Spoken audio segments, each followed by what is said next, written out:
Welcome back to Reality Bites. I'm Dave Hinderleiter, the host of today's show here in the beautiful studios, the brand new studios of Southland TV. I'm with the beautiful Aishling Kelly, and I'm going to have Aishling tell us a little bit about what you do, what's your role in our community, and then we're going to get into the meat and potatoes of what you're really here for today. Okay, so I have a home care agency, and I started that based on my own personal reality with my mom having dementia and my family and the struggles that we went through as a family, and I wanted to go into this arena to help people like we helped our mom.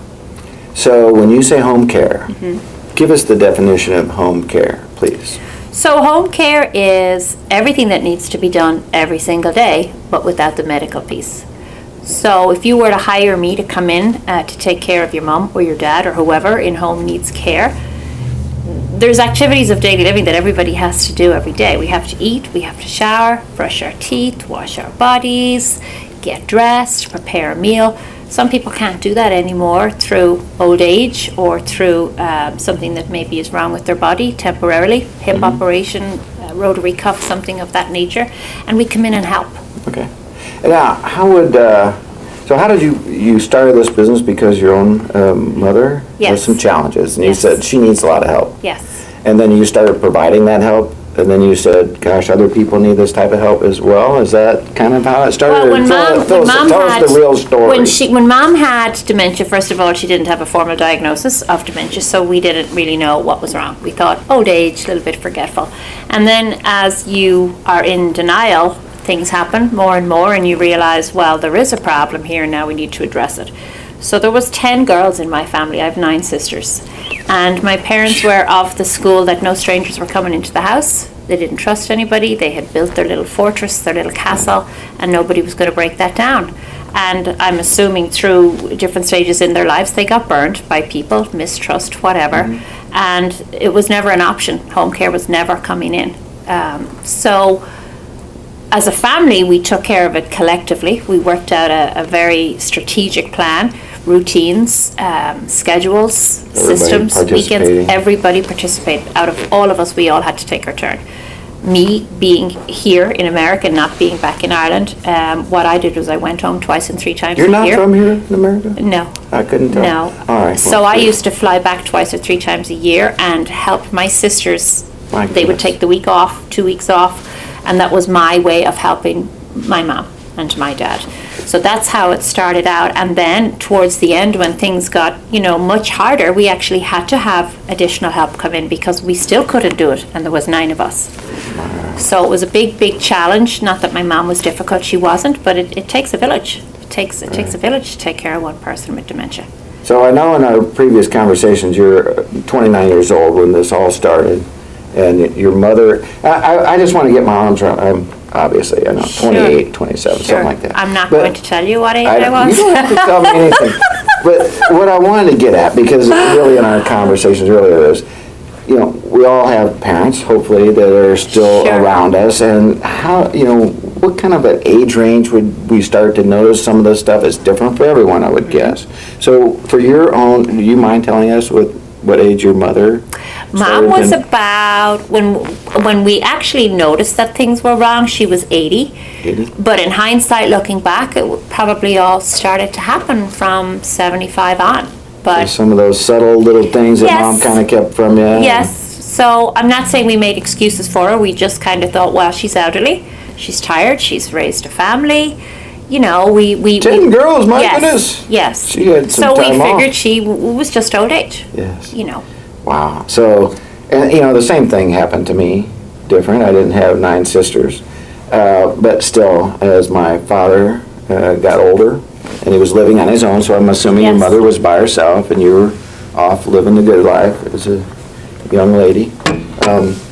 Things just you started to find things that slipped a little bit. In my case, I came to visit my dad one day, and I found his van stuck in the side of the garage. Wow. That was kind of a tip to me that maybe something wasn't quite right. And then I asked him about it, and he didn't even know it. Denied it, yeah. When I noticed a little ding on the mirror of the vehicle or whatever, but then it was those terrible calls I would get from, from 911 when they would call me up and say,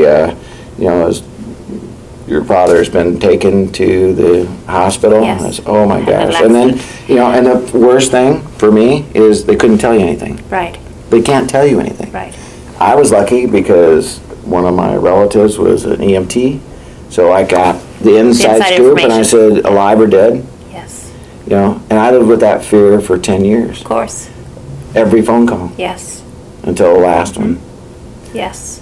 So Struggle. tell me, so you went from living this to making a business? Did you get your business? Tell us again the name of your business. Aishling. I called it after myself. Yes. Because I wanted an original name. I'm very proud of being Irish, and my name actually means a dream, and in Gaelic that's what Aishling means. So for me, this business is a dream. It's a dream for me to be able to do it, and it's a dream based on the fact that I have those beautiful memories of my mom and why I started it. So it was very poignant why I picked that name. So today, how do you get your clients, number one? Well, we do a lot of marketing in the area. We're in a lot of chambers. I'm in a lot of associations. To be honest, most of our business comes from people that know me, know what I stand for. I'm very old-fashioned. I'm very traditional. And a lot of our repeat business comes from people that we took care of before. We did a good job, and they tell their friends, and they come back. And then on the business side, Right. I'm a business guy. Right. How do people pay for this? Does insurance cover it? No. And if I was to monitor the phone calls that come into our office and the shock and horror that's in most people's voices, that's where it would come from. Because they actually think Medicare covers it, and it doesn't. Never. So in-home care Yes. cannot be covered unless they've had a part of the Medicare rehab program. They get a little bit of home So I care or suppose not. the two divisional lines are I'm home services. I'm a home service, home care agency.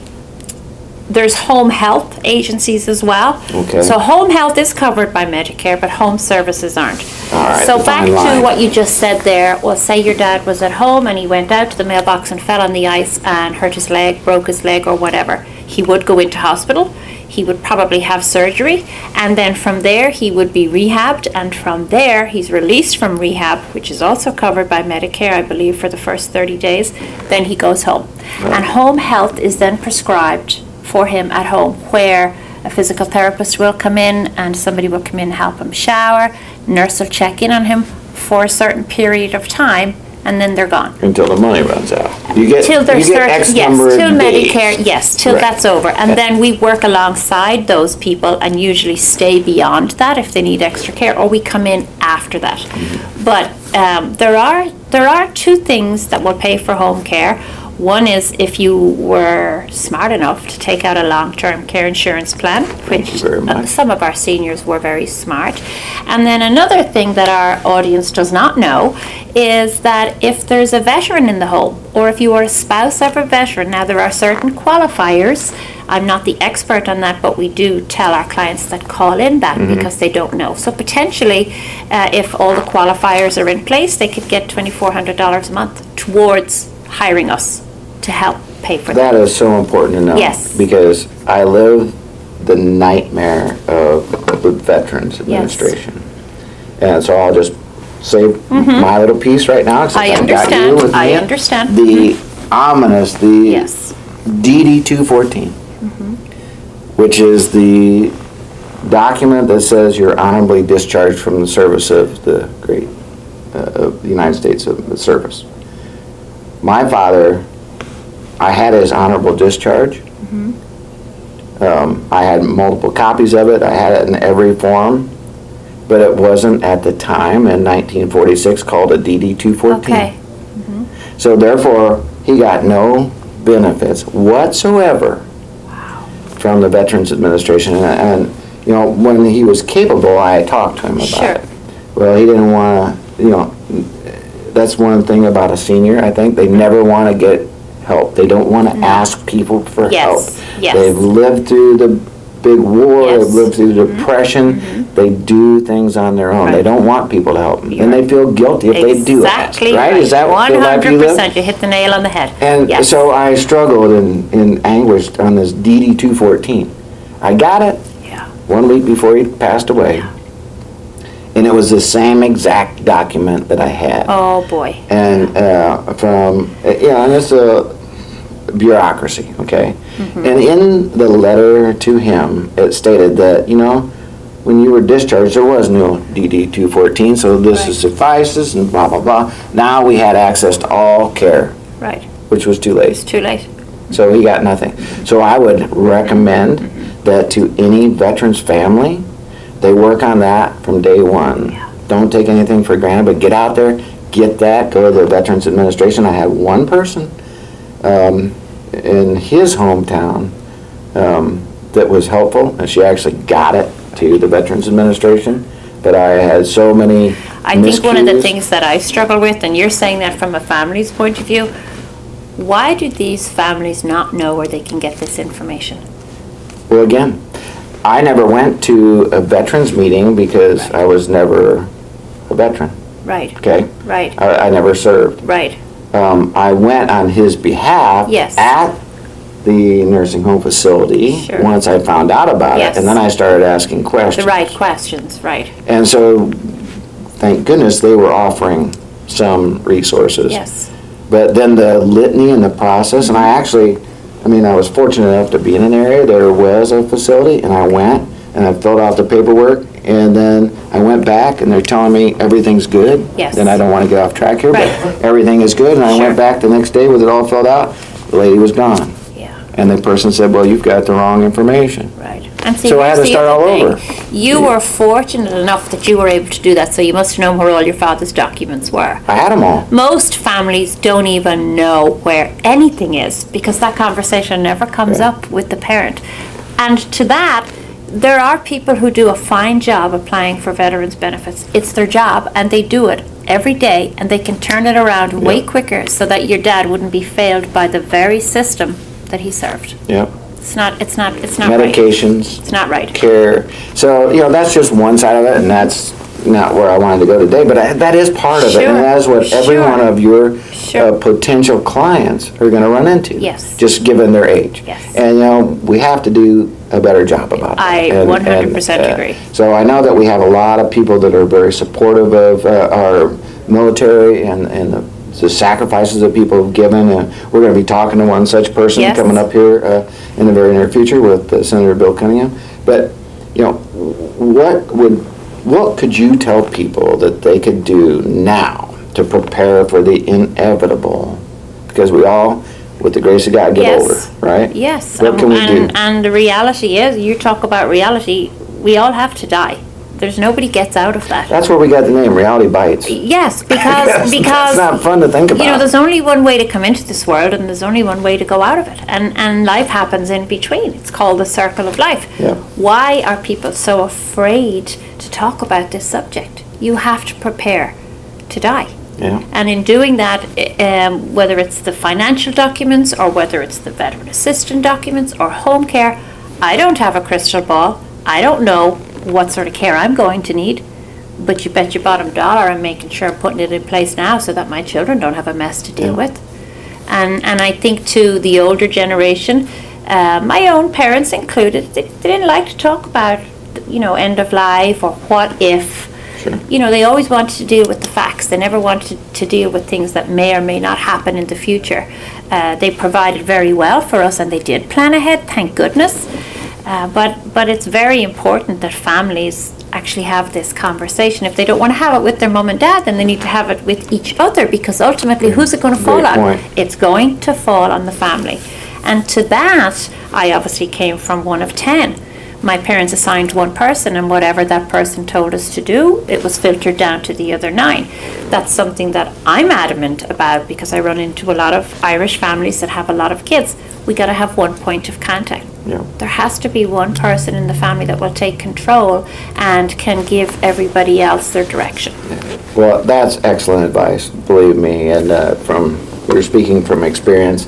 my experience was a little bit different, but I was the point person, and I had that conversation with my father, Yes. and I was the executor, and I learned an awful lot about that yeah, later that's a lot on. of And we work. thought we had things, and then we Yes. didn't have things. So communication seems to be Huge. the big key. But, finding a professional that really understands it and can guide them down the path, I think, is where you really come in. Yes. And so, I think that what you bring to the table, experience, your professionalism, the resources that you are aware of and can help people, that's a beautiful thing. So, at the end of the day, Aishling, and thank you so much for taking the time to share this with us, but what would you tell our Southland audience? What are the couple, 2, 3 things they should do? First, second, third. In Please. regards to their parents.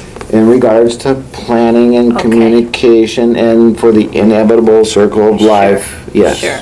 Well, the first thing I would say is to have that conversation when there's no cognitive issues, or if you think that potentially some cognitive issues are unfolding, then you still need to have that conversation. If you can't have that conversation with your dad or your mum because they're not willing to have that conversation with you, then you need to call a family meeting and see what the others are seeing as well. From there, then you need to find out really where the documents are. And I don't mean, the bank account details per se. I mean all of the documents, everything, the deeds, their will, all of that sort of stuff, because Marriage that's what license. it's so important. Your marriage license, especially if one of them is a veteran and you're going to be applying for those benefits. Well, you've been through the process, and let me tell you, the paperwork, it takes a year if you don't know what you're doing. So it's very important to find out where are the documents and who's the point of contact. Who has your mum and dad assigned? Is there a power of attorney? Is there a healthcare power of attorney? And then if none of those documents sadly have not been put in place, then you need to go ahead and have them put in place, because it's very hard to do that when somebody's sick. It's very hard when there's some form of dementia. You're almost working backwards, and then the battle is all uphill. Right. So, thank goodness you're here today, and thank you for what you do. God bless you. Thank you for inviting me, because Truthfully. I'm so I'm very proud to do what I do, but I'm also very honored to be able to be here and to be asked to be here, because it is all about education, and it's all about information and connecting people. That's what it's all about. So, before we leave, and I know that we're going to put it up on the screen, but the name of your company and how they find you. Okay, so it's called Aishling Companion Home Care, and we're at www.ashlingcare.com. Our office is here in Orland, and we do service cook to page and will, and we are a fully licensed agency. Awesome. And you're here to help people. Yes. Thank you so much. You're my dear. welcome. Appreciate it so much. Thank you.